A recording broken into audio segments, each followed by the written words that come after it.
Alright, this is going to be an Alchemy Stone guide. I did tap a Splendid Alchemy Stone of Destruction. I'm going to show you the method I used, the materials needed, the upgrading and downgrading, how the system works.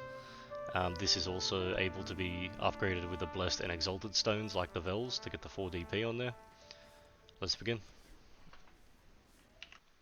Alright, so to make the Alchemy Stone yourself, rather than trying to buy one off the market, we're going to be using the Alchemy tool. We want 10 Shining Powder, 3 Sinner's Blood, 10 Clear Liquid Regent, 10 Pure Powder Regent, and 5 Powder of Time. So we can batch craft this. Obviously you can speed this up if you have alchemy stuff on, but we're only going to make 4 here just to show you. Now you're going to get a random stone, so this one's a destruction.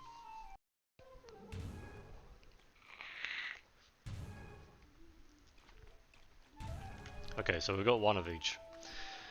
What that looks like in our inventory, they're these ones here. So I'll show you how we improve these and how the system works. Okay, so to begin the actual tapping, you don't need any life skilling levels or anything for this, so go into your inventory. We're going to go down to the recharge section where you would normally recharge Vels. We're going to go to polish, and then you'll see all your stones here. For the sake of this, we're going to use the destruction stone. So we'll click on that, and it'll tell you that it can be polished with metals, pure metals or metal ingots. In this case, metal ingots are cheaper anyway, so we're going to use the ingots. Just max out the quantity. It'll only use what's required, and it'll take it up to a max of 150%. So now when we want to tap this, it has to be over halfway, so it has to be over 80% for us to be able to tap it. Supposedly you get a higher chance of it going if it's at 150%, but you have a shit chance of it going anyway, so I wouldn't worry too much. If you want to save cost, every time you tap it, just get it back up to 80%. To make it quicker though, you can just click max. So this is the growth tab. Now this is a white imperfect. They have levels both in name and color. So the white imperfect could upgrade to a white rough, it could upgrade to a green imperfect, or it could upgrade to a green rough. Now the top one in this list is always going to be the ideal one that you want it to go to, but it may not go. So now we tap it, it failed. Now that it's failed, we're going to go back to the polishing section and repolish it. It's at 75%, just to show you. It won't let us tap it at 75%. We just need it to be over 80%. So if I put in 15, I can also tap it like this. To make life easier for the clicking though, I normally just max it out. I don't know if the chance is actually higher or not. I think it's all bullshit to be honest, but you can keep going like that. Now different ones have different growth materials. So the life one will be using crops, so high quality and special crops, and the protection one uses timbers, so plywood, sturdy plywood. So you just find which one's the cheapest on the market. For instance, the ingots, if I go to the destruction stone, and then we look at what ingots are cheap right now. You could choose to buy iron ingots, copper ingots, whatever you want. Otherwise, you should have a stockpile, probably from your workers over time. So if you do, just choose the cheapest one if you're going to process it yourself in order to tap these, because there's a good chance that material is just going to go to waste anyway. And then I would save the more expensive ones like tin and zinc to actually profit off and sell. Now the reason you're probably watching this is to go for a Splendid stone, as it's better than a Vels. You can go for Splendid Destruction or Splendid Protection. Splendid Life Stones are also good if you're a life skiller. But essentially the way it works is, when we go to growth, as you saw earlier, you have a chance for it to keep upgrading, right? So it'll go from imperfect to rough at some point. Then rough turns into polished, which are these ones. Polished. The polished will turn into a sturdy. At this point here, once you hit sturdy, when you fail, it'll actually downgrade.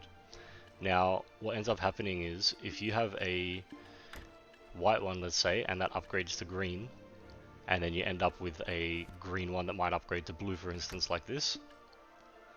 When I go to upgrade this one, it could upgrade to a blue sturdy or a gold, right?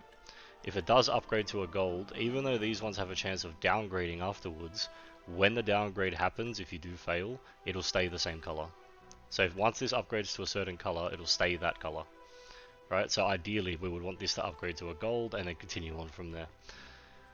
Now with the downgrading, sturdy will downgrade, Sharp will downgrade, and then after Sharp you have Resplendant. Once you hit Resplendant, that one doesn't downgrade any longer, it actually blows up. It'll disappear, same as an accessory. There's no way to safeguard that. Once you do get a Resplendant though, that's where you get your lucky Splendid tap, and you're hoping that one hits and then you can keep it forever. Just to show you what they actually look like. These show you in the order of how they go. So it'll start as Imperfect and turn into Rough. Imperfects are not sellable, that's why they're not on the market. Once you have the Rough, it goes to Polished. Ideally you want the gold of each of these. Once it goes to Polished, Sturdy, Sturdy to Sharp. Once you're at Sturdy, that's where it can downgrade back to Polished. Once you're at Sharp, it can downgrade back to Sturdy, which then downgrades back to Polished again if it fails again. After that we've got Resplendant. Once we hit Resplendant, they start to blow up, and that's where you can go for Splendid and Shining. Probably wouldn't bother going for Shining, but if you can get the Splendid, then I would stick with that. Now the only tip I really have is tap multiple at once, just for the sake of doing it this way. Just max it out.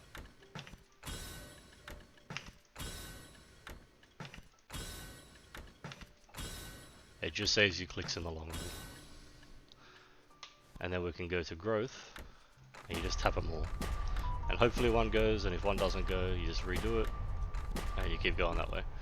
Now the method I used was I got as many to Sharp as I possibly could, and then once I had, I think I was 5 or 6 Sharps, that's where I went for a Resplendant. One of those happened to turn into a Resplendant, and then when I tapped the Resplendant I went to Splendid. So I got very lucky. People do this for years sometimes. You can spend a lot of silver worth of materials, or actual silver if you're just buying the materials, on doing this. This is very much a niche endgame item that you probably do want one day, but it's not a necessity. However, that's how you do it. Thanks for watching.